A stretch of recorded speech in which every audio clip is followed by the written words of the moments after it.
Hey, I'm here today with David Mauro, the developer of the new Little Nemo game. How are you? I'm great, thanks. All right, that's how it's going to start. Yeah. First of all, I'm really excited to talk with you. Really excited. What first inspired you to tackle a Little Nemo property? In terms of finding the theme and finding Little Nemo, I've kind of always been obsessed with being introduced to Little Nemo as a kid from the Capcom NES game, The Dream Master, and Yes. then later in college getting reintroduced to Little Nemo via like studying animation and learning about Winsor McKay. It just sort of popped back into my head, and I was like, wait, I can make a Little Nemo's in the public domain. That's a pre-Mickey IP. Why don't I just make a new Little Nemo game? And at the time, there, I wasn't aware of any Little Nemo games being made, like in development. So I was like, let me just make one. You're doing a lot of the art yourself, or all of the art for yourself. Is that true? Well, actually, no, it's not entirely true because right now there is an intro animation that was like one of the Kickstarter stretch goals. And there is somebody specifically doing that I'm working with. And that will be sort of like promotional for like promotional materials, and also like it's kind of like the attract mode slash like intro to the game story. So just kind of like hype. It's just kind of thing to get you like hyped up and kind of show off some of what is in the The game. trailer. Yeah. It's sort of like an both in and out of game trailer essentially. Yeah, that's like the sprite work. That's all. I'm doing all that, and I think it would be hard to incorporate another artist into the project to do that stuff and maintain the style. Whereas like the dialogue portraits kind of like come out from the world, they kind of appear on top of it. So it's okay if they're like a different. A lot of comic books are done that way. They have a different stenciler for the actual dialogue boxes and lettering, and Yeah, for the inside art and for the cover art. yeah, exactly. And it's also like, because I think the cover art is a great example because it's like suddenly it's bigger. It's like the character is like a couple of units tall, and now they're taking up like half the screen, so you can add more details, and so it becomes it's I'm drawing them in a different style already, so having another artist do them would be fine. Exactly. But if they don't, you are willing to Yeah, carry that load. yeah, it's a lot of work doing the art. I think it's honestly like it's the hardest part of making the game, and maybe that's like because I'm primarily like, I consider myself primarily a programmer, but like I went to school for painting, but I'm not as good at it as I wish I was. You know what I mean? So it's like, so I have this like level of quality that I'm always striving for in the game art assets. And I'm constantly not quite meeting that bar and having to like work on Harder. like keep working. Like almost it's to not please there yet. yourself. It's not there yet. Yeah, like it's not there. Okay, now this is good enough, and then finally I can move on. And so it's very laborious. And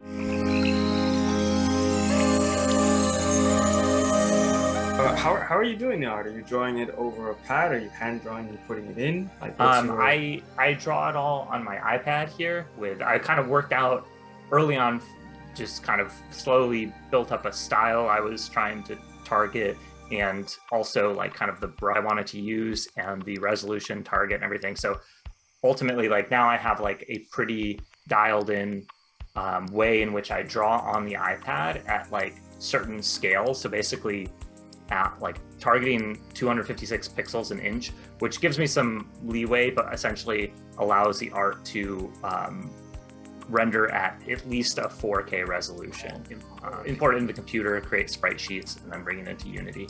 You're applying your programming knowledge to your artistic skills. Yeah, I think that's when I say it's like it would be difficult to bring another artist into that sprite work. That's kind of what I'm referring to, is like that's something where art and engineering are able to like work really closely together because they're both me. So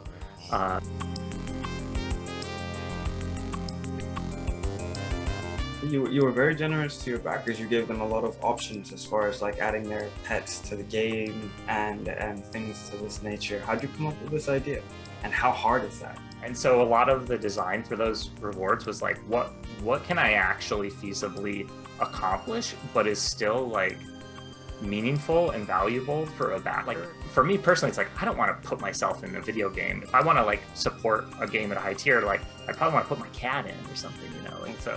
When you first started this game, I always get curious about this. Were there a lot of you had was it like a flood of ideas at once? And out of those ideas, like what blossomed and what got thrown away, if there was?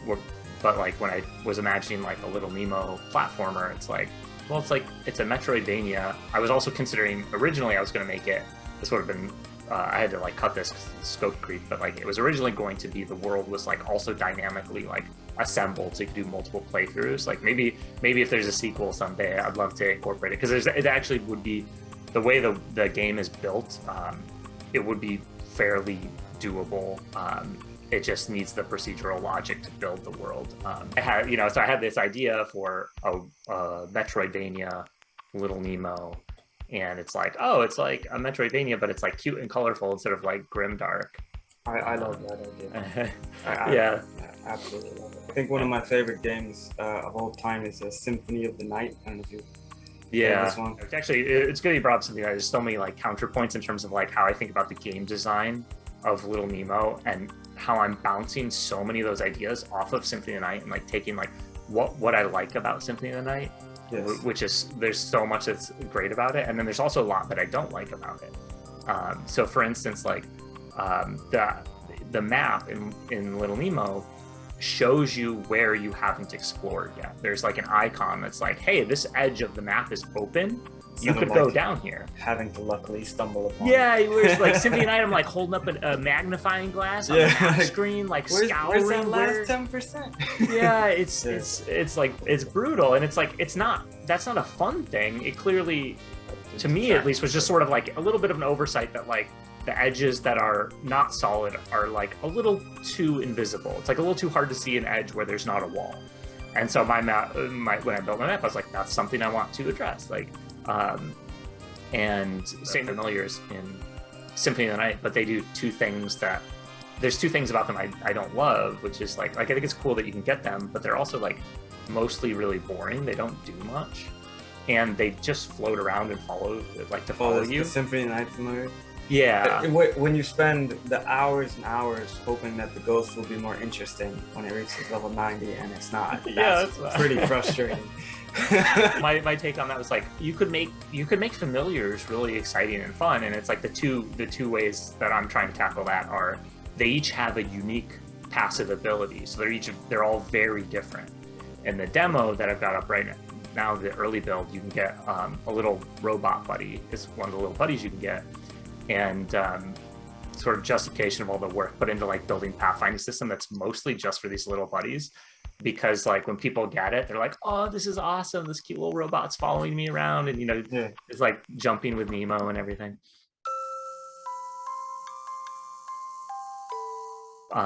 Little Nemo is not like extremely combat centric, which is kind of where it like differentiates itself from other Metroidvanias. I think is like there is combat in it, but I'm trying to focus more on the exploration, and so these abilities are all like it did seem a lot very platformer. Yeah, a lot of the fun of those old platformer games mixed in with these boss battles. Yeah, from the demos. I think that's where I think it's trying to be unique. In addition to like the cute and colorful take on Metroidvania, it's also I think this is also a great talking point. I love to talk about this because it's hard to convey in like a small blob of text like, hey, this is a platforming Metroidvania, because most Metroidvanias call themselves platformers, but like for me personally, I'm like, that's not a platform. That's like that's like an action adventure game, right? It's like it's combat. It's not like platforming. Yeah. The abilities aren't like mobility options, and so in Little Nemo, I'm trying to take inspiration from those retro like NES and Super Nintendo platformers. The abilities you get tend to be like they're useful in combat, yes, but they're primarily like. They give you mobility options so that you move through the world differently, and they increase the range of like how you can move through the world and make that more exciting, while also like that also allows you to like get to new areas that you couldn't before. So that's platforming. That's what you're supposed to you're supposed to platform. Yeah, it's like That's yeah, part it's of like, the but skill. instead of, yeah, it's like if you were playing like some gross amalgamation of like the Capcom Disney afternoon games, and each Yeah. time you get a power up, you get a new game.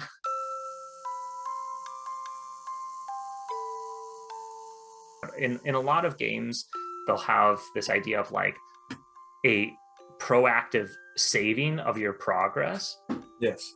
that the player needs to do. You need to choose to save, and if you die, you're going all the way back to the last time you remembered If you to save. forget, yeah. And if you forget, or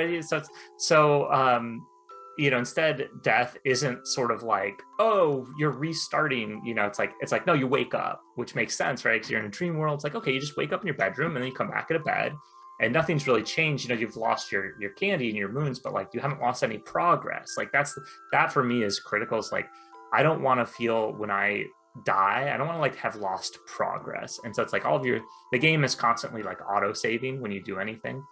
I just don't want progress to ever be lost. Maybe currency is lost, but not like game progress. Definitely don't want to be like discouraged from continuing your gameplay. And because they don't know yet, like I think people think the beds, their use of Metroidvania is like the beds are a save point, right? And it's like, no, they're not a save point. They're just where you come back to is all. They're like a checkpoint, as I call them, but it's a load-in point to the dream. Yeah, I need to help kind of prepare the users for like, no, I'm not being like mean about this. Like, if you beat the boss, it immediately attempts to serialize your save into the file, and just like, anytime you get any sort of progress, it immediately tries to save the game. And so there's a ranking system that I have yet to flesh out in the game. But essentially, the moons, when you get them, when you fill up your moon meter, it heals you. But if you're at full health, which you should be if you're like playing well, right? If you're not getting hurt, you're at full health. When you fill up the moon meter, you rank up, and that makes the game more difficult. And so I think that's where I'm trying to both cater to an audience that is maybe new to Metroidvanias by making like the baseline experience easy, but then also cater to players like me who want to make the game a little more engaging. Challenge yourself. And that challenge should naturally sort of express itself, which it would as you get moons and you're not getting hurt. It'll get more difficult. That's definitely going to expand the fan base as opposed to pushing away because it's too hard right out of the gate. Yeah, exactly. That's the thing. And I think like watching people play this, like streamers that like I watched a lot of streamers play this who have like not really played many platformers. I think by virtue of it being on Steam, a lot of them are like, oh, this looks really cool. I've never played a platformer, but I'm going to try this. And it's like it's a rude awakening that like the things that you take for granted and like oh, this is super easy. Like they're literally like jumps I made in the first pass and stuff, and I'll make a jump and I'll be like, okay, this is just like a simple jump, and people will get there and they'll think the jump's impossible. Like I've literally like had no idea, it's just not even supposed to be a challenge, and they're like, I can't make that jump, it's literally impossible, and walk away. It is a skill issue is a big thing. I think I very recently I talked about picking up Minecraft. I'm very late on that, and I was watching because now I write for the culture. I've been watching a lot more Twitch, trying to pick up on lingo and see new games, and I was watching people speedrun Minecraft, and that looks actually fun. I'm gonna try it.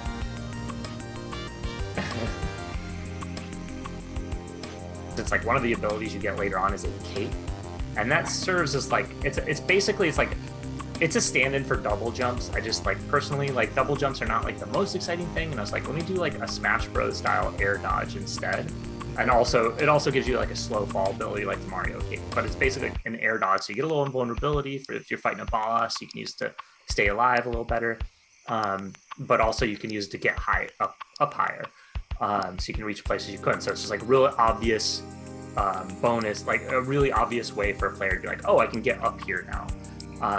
But the more advanced players will realize that like you can use the air dodge down into the ground, much like a wave dash in Smash Brothers, and then if you immediately jump, you maintain a lot of that momentum, and so you can now, like with this cape, you can like launch yourself around really quickly. That's cool. And so you can like get to places you really shouldn't be able to. And so like designing around those sorts of things, and also designing ways in which players could get that cape early as well. I think that'll be a lot of the fun of finalizing like the design of the world and how the bits connect and everything.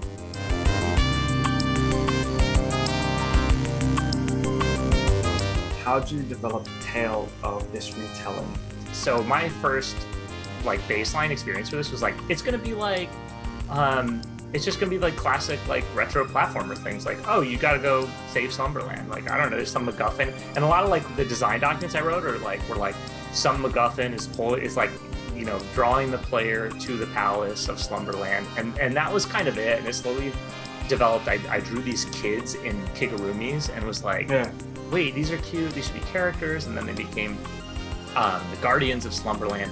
And then I started working with Sid, who's helping out with they're doing narrative design. So they kind of like took my very loose idea of like what the game is, and also there's some stuff in the narrative I don't want to dig into because it's like spoilers, because there's a lot of fun stuff going on that I'm just ignoring, and sort of like the game presents itself as it wants to present itself as like kind of a simple story, and then kind of get deeper as you get deeper in the game.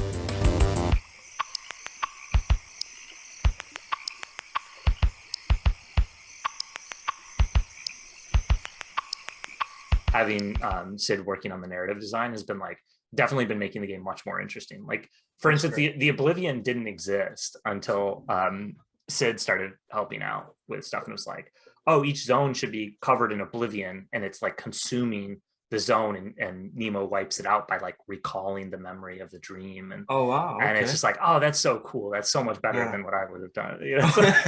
So yeah, the narrative stuff like is yeah, that's been like collaborative. It's been like, yeah, that's mostly Sid, and then it's me really kind of like trying to rein it in, because Sid has awesome ideas, and then I'm sort of like, what can I actually accomplish though, and also have it still be like fit like my preference, which is like that the narrative kind of like steps aside for the gameplay, but also is very like, when it's there, it should be really impactful, if that makes sense.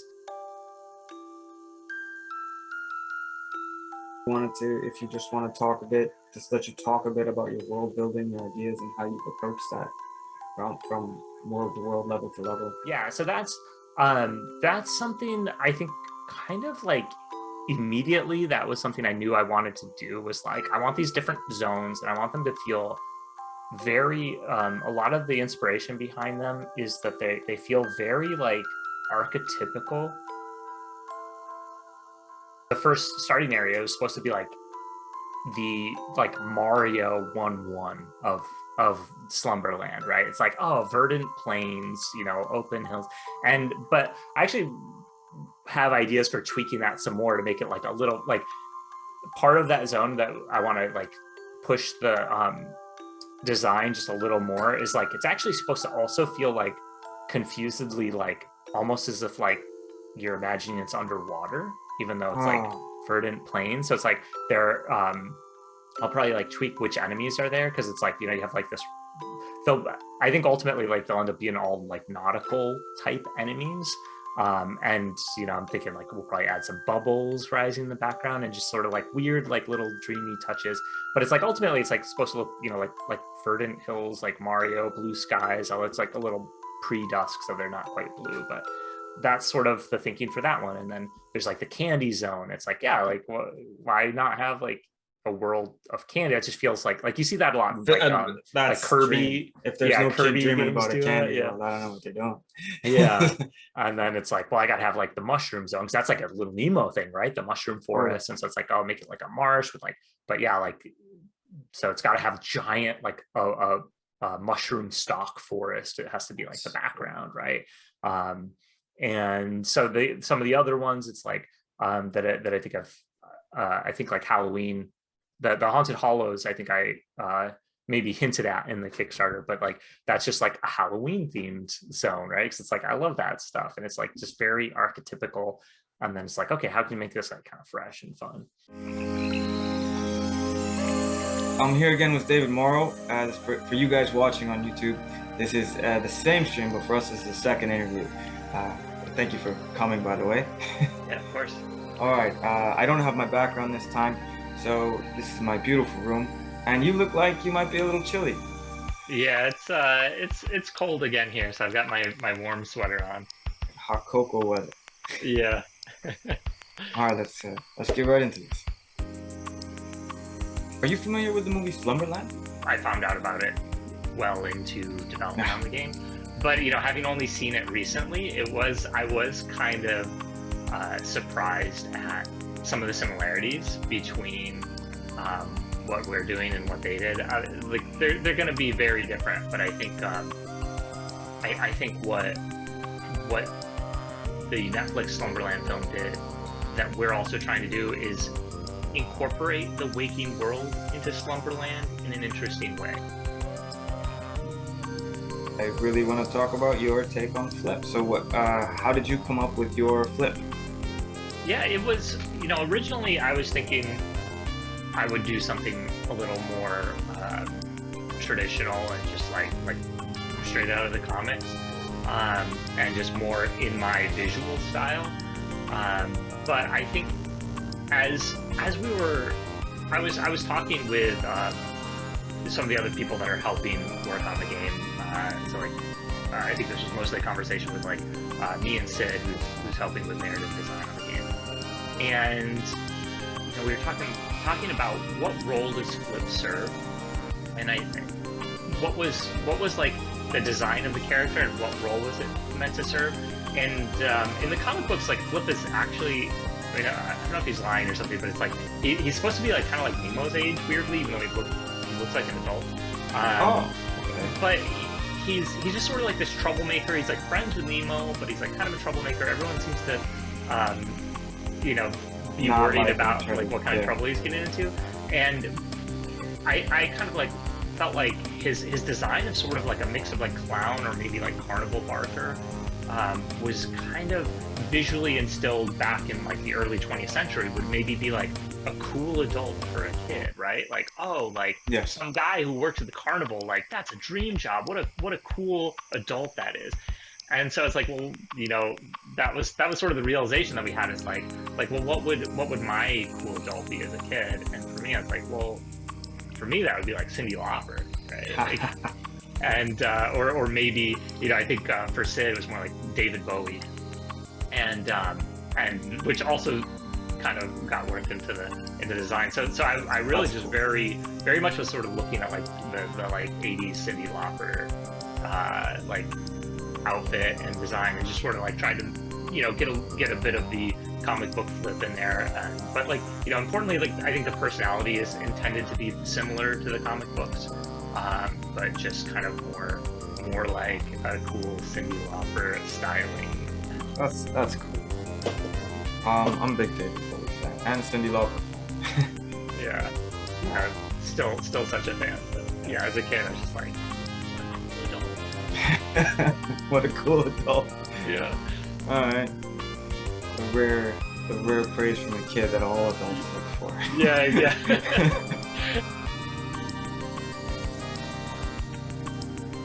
Let everybody know where they can find the game. What's the best way for them to get ready to pick up the game when it's time, when it is released, and how they can follow you for updates on the game and to see where it's going. Yeah.